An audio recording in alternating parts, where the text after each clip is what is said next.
Hello everyone, this is Johannes. And this is Sunniva. And you are watching Board Gaming Ramblings. And today we have a really cool game for you. We are taking a look at The Rise of Queensdale. Ooh.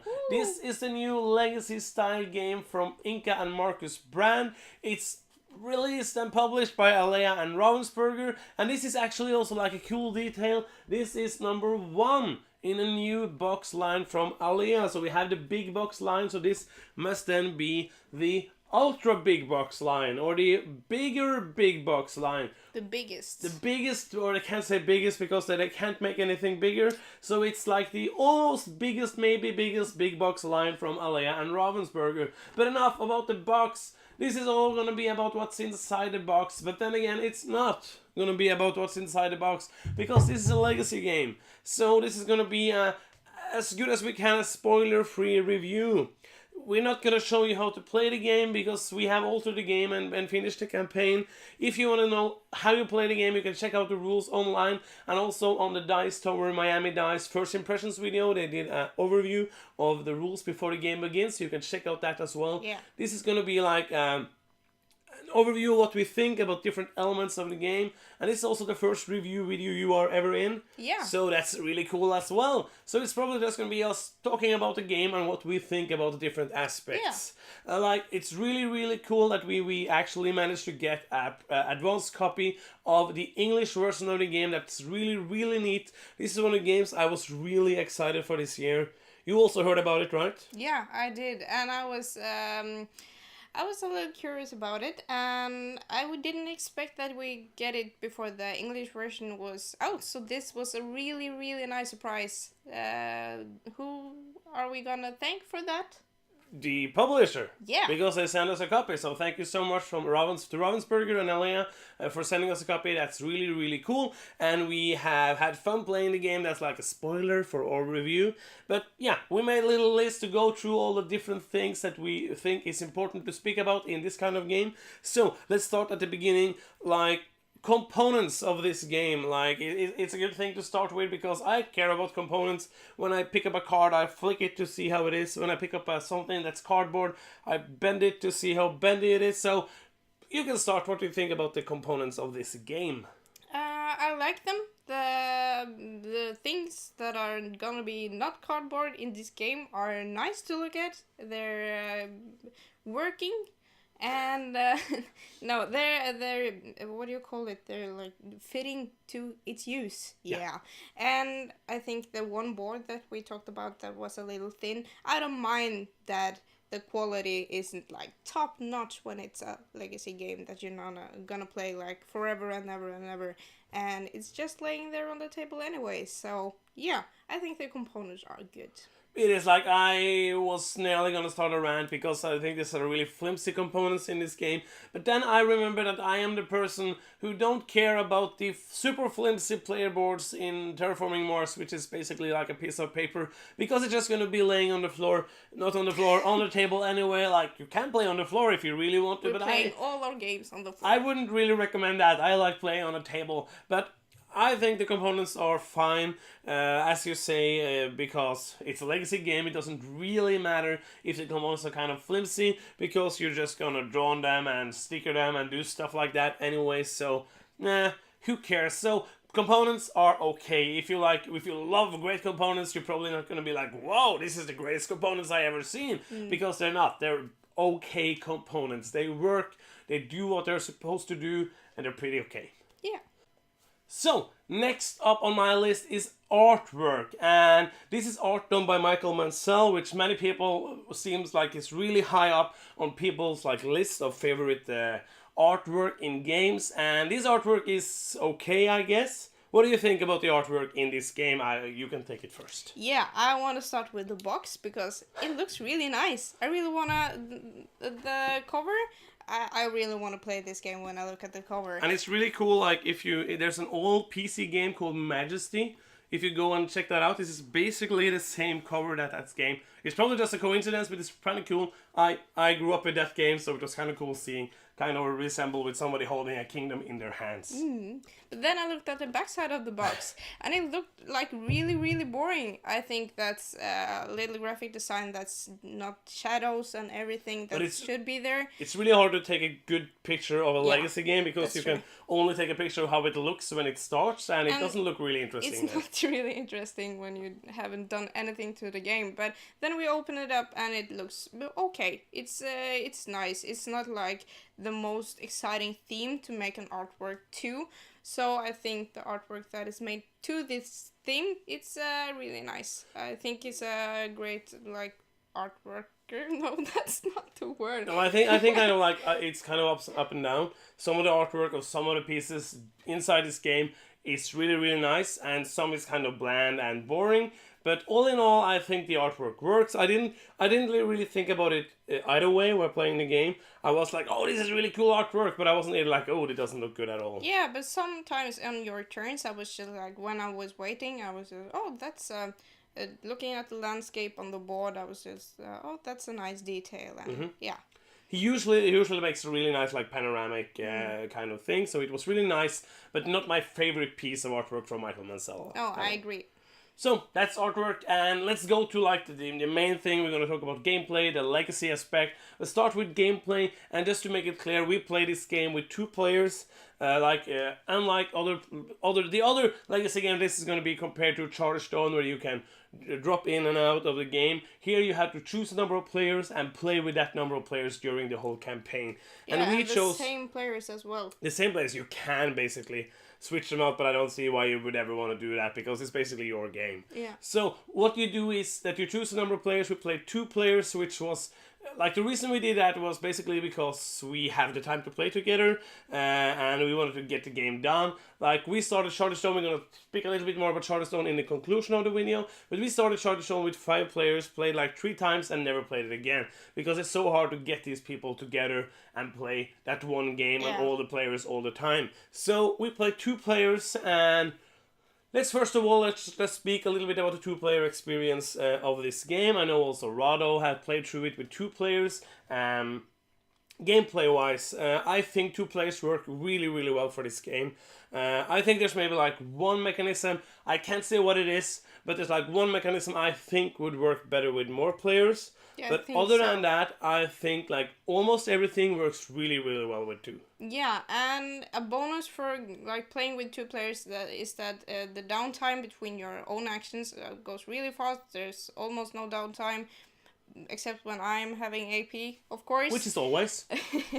But a round takes no time, so it's really easy to get it to the table and play some rounds and have a casual game night. Yeah, basically we played the games of Rise of Queensdale. We spent between 20 minutes and an hour. Just 2 of the games took an hour, and that was when she was deep into AP. Yeah. But other than that, it usually took between 20 and 40 minutes playing a game. Usually, I think a median would be 30 minutes for 2 players. Yeah, and it's not a heavy game. It's quite, medium light. It's a light game. Yeah, and that makes it more interesting. I think it would be less interesting for me to play this game if it with 4 players, take much longer time, and I think it's much easier to get it to the table with 2 players, and then you're in your flow, because it's not that long time since you played it last. No, we basically, the first time we played 6 games in a row. Because we played 4 games, and then the next day we played 6 games. Because this game goes so quick that you just want to be if I lose, we're going to okay, there's one more round. Yeah. There's one more round. I want to win the next round. Yeah. But before we go any more into the gameplay, just a quick note about how you play the game, so that people who don't know anything about it don't sit there being super confused about us talking about playtime. This is basically a dice worker placement game. You have 5 dice that you start a game with. You will roll them. They will have some basic actions like taking resources or doing actions on an action board. And on your turn, you're just going to place one of the die, do the action, take the resource, and then it's the next player's turn. So the turns are going really quick back and forth. You are just rolling the dice, using one. There are ways to mitigate by re-rolling the dice. You're not just like rolling once and then you're stuck with that. You can re-roll using resources, and during the game you will upgrade your dice. That's not a spoiler, we said no, it's in the rules. So you will upgrade your dice and you will get better dice and roll them more and place actions. Like, the game is really, really quick. Yeah, it is. It goes back and forth, and it's not that many possibilities. So your choices are limited. But I think that's a good thing. But I got AP anyway, so yeah. Sometimes I try to maximize, because what is interesting about kind of a legacy campaign is that the choices I do know will benefit me or hinder me during the next like 10-15 games. Yeah. So sometimes you have to try, okay, do I want to get these quick points, or do I want to like build this building and try to do something that will help me in the long run. Like to say, like, just to get out there, this game is really light. Yeah. It is a really light game. There's not much to think about. It's basically like if you play Charterstone, you know, it's getting a lot of resources, building buildings, and trying to do it quick.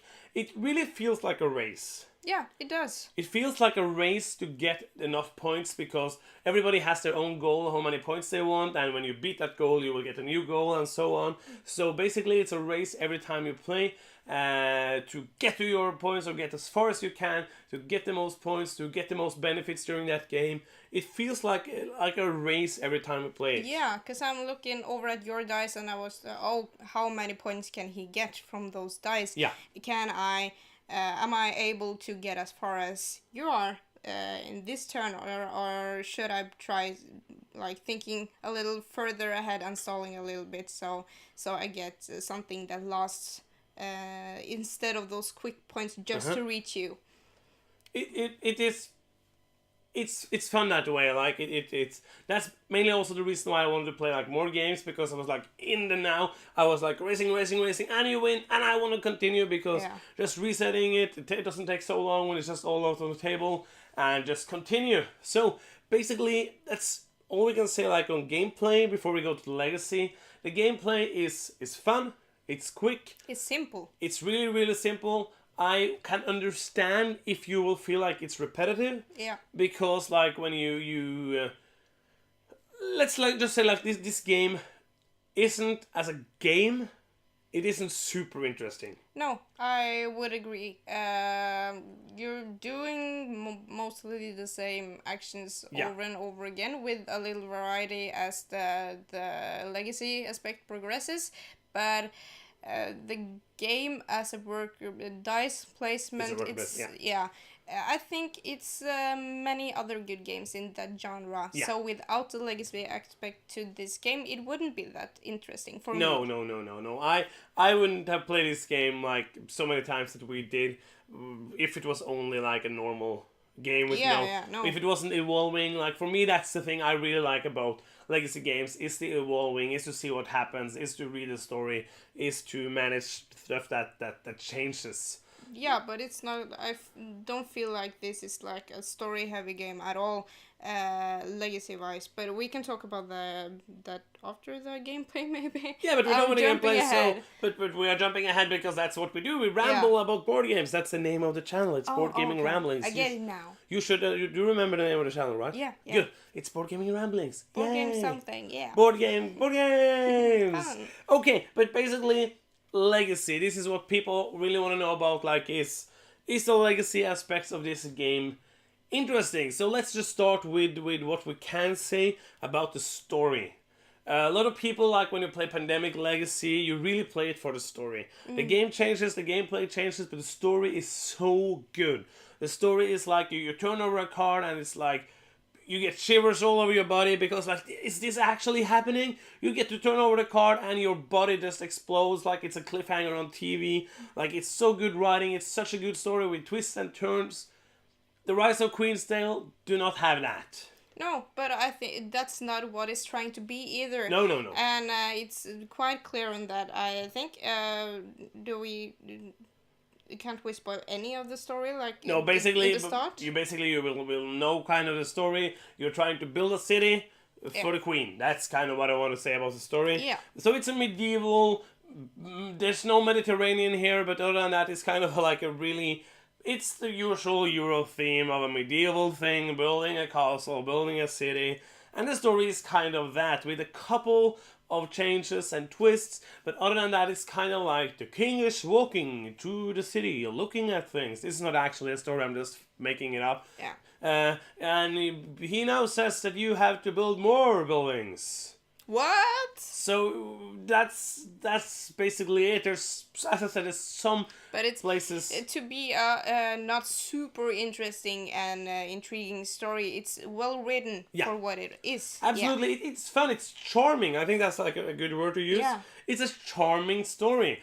It's like it's nothing extraordinary. It's not something that will make you continue playing the game.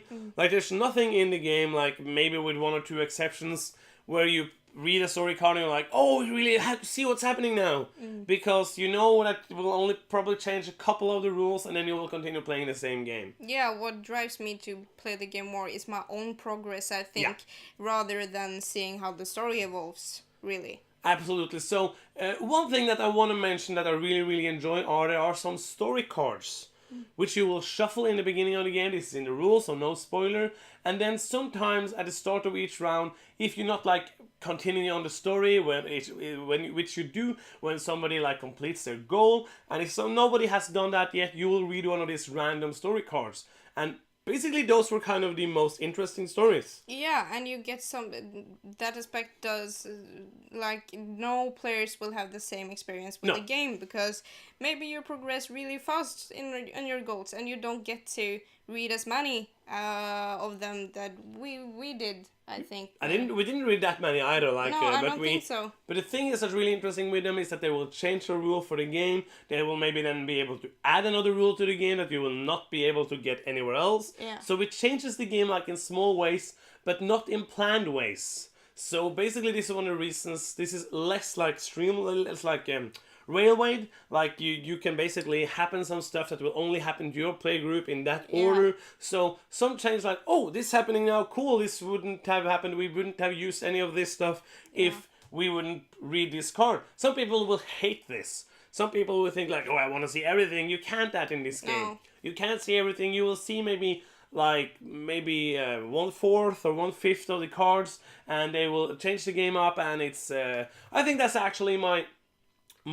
favorite part of the story element is those story card, that random story card which adds to the game in some rounds. Yeah, and it feels really natural in the game as well when we saw like, oh, there's something that we haven't discovered in the end of the game because we didn't discover everything. I didn't feel like something was missing during the game, and I think the corporate that some players have different things and some people don't have discovered this yet or will never in the game. It doesn't feel like something is missing or that you playing a part of a game. It feels whole as it is. Yeah, absolutely. So it's about the story. Let's talk a little bit about the legacy elements beside the story, which is like what will basically happen is that you will get some new buildings, you will upgrade your dias, as I already said, and there will be some like cards that you read. Other than that, there's not really much to say, is it? Like, it will be some changes. Most of them are true to the story. Some new stuff comes in like a little bit at a time, which makes the game feel fresh enough. Yeah. Like, this is kind of what makes the game not feel repetitive. If you would play the game like where it is in the beginning all the time, it would be really boring. So, basically, it changes enough to make it interesting, but not so much that it feels like, wow, something crazy happens. And depending on which buildings you have in like your borough, it makes a strategy natural to use. So we had quite different strategies depending on how our city was developing. That's really nice. Yeah, I think, like, to conclude like the legacy element here, I think it's of the games I played, like, of course, we only played Pandemic Legacy, which has this really, really good stories. I think this is kind of an okay legacy element. It's enough to keep me wanting to come back, but not something that I will remember for a long time. Yeah. Can I talk a little about the catch-up mechanism here?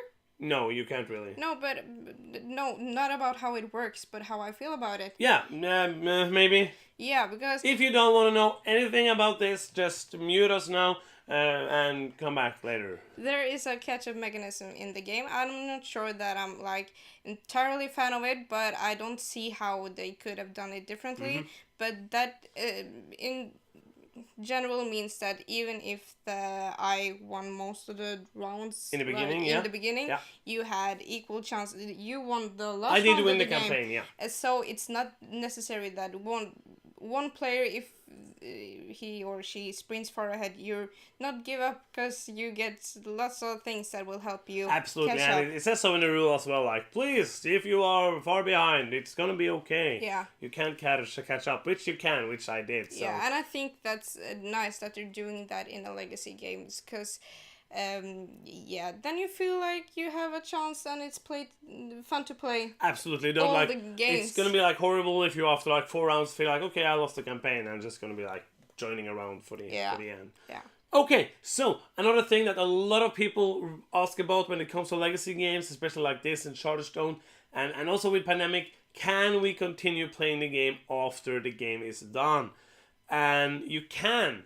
You can play it, but you can only play it with the number of players that you play the campaign, and it will probably be super boring.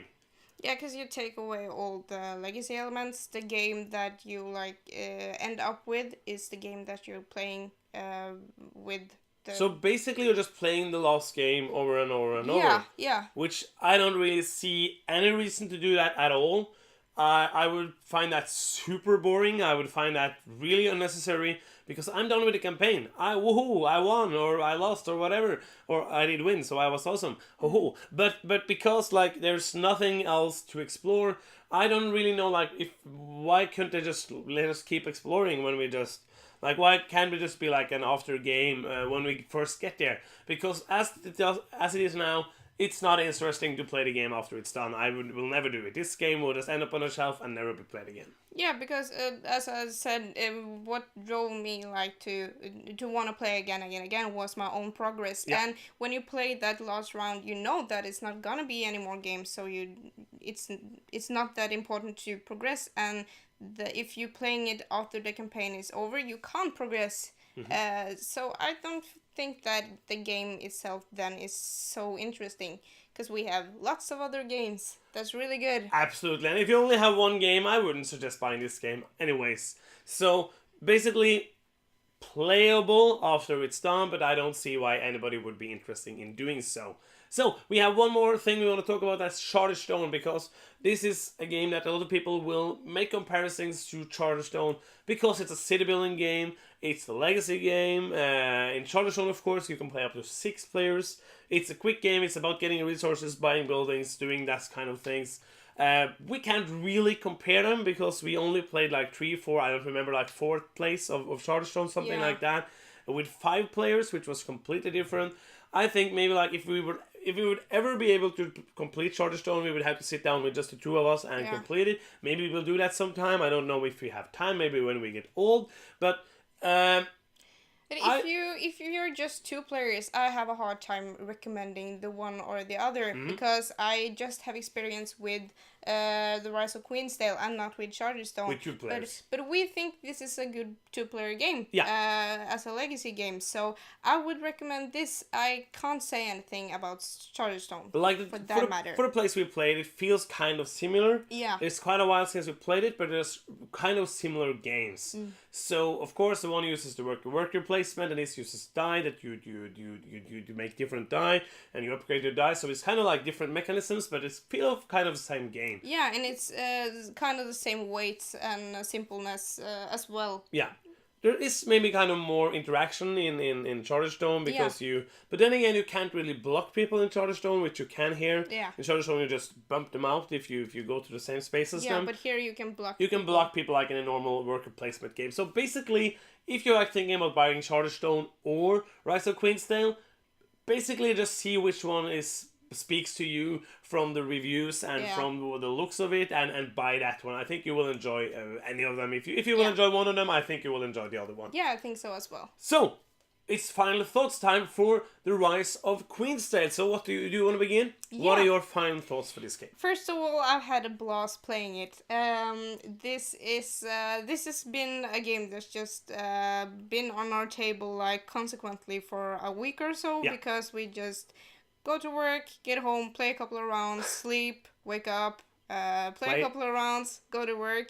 So this has been a really fun activity and a good game to play with you. So you're happy with the game? Yeah, I am. That's cool. So that's your final thoughts. Yeah. Okay, cool. Mine probably gonna be a little bit longer, but Yeah, we'll see. I can add. You can add to my more. stuff. Yeah, That's cool. thank you. Okay, so The Rise of Queensdale is a good legacy game. It's not fantastic, the story is not fantastic, the gameplay is not fantastic. It's fun, it's good. I think you will enjoy it if you enjoy light games, if you enjoy just sitting down playing a quick game. Of course, I would really recommend having a table where you can have it set up, because if you're gonna set it up and then play one game and pack it away, that's gonna be a hassle. Another thing that's kind of a hassle, which we just didn't do, was stickering the rulebook, because after every time you read some cards, like add rule sticker 1, 2, 3, 4, 5, 6, 7, 8, 9, 10, 11, 14, 16, 18, and 26 to the rulebook. And we just didn't do that because the rules were kind of easy to remember and kind of on cards. So basically our rulebook is still kind of blank, because some players I have read felt that they used more time between games than actually in the game. Yeah. And we would probably have done that, especially if we would have to take down the game and put it up again. So I really recommend to play this in a short amount of time.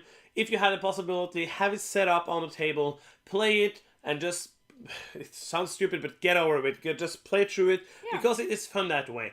We used 17 games to play the game. It can be longer, it can be kind of quick and not much quicker, but kind of 17 to 22 games I think is something that you will need to play this game. But I think the game will last only like an hour 15 minutes, maybe with 4 players. I don't know if you play quick, that will happen.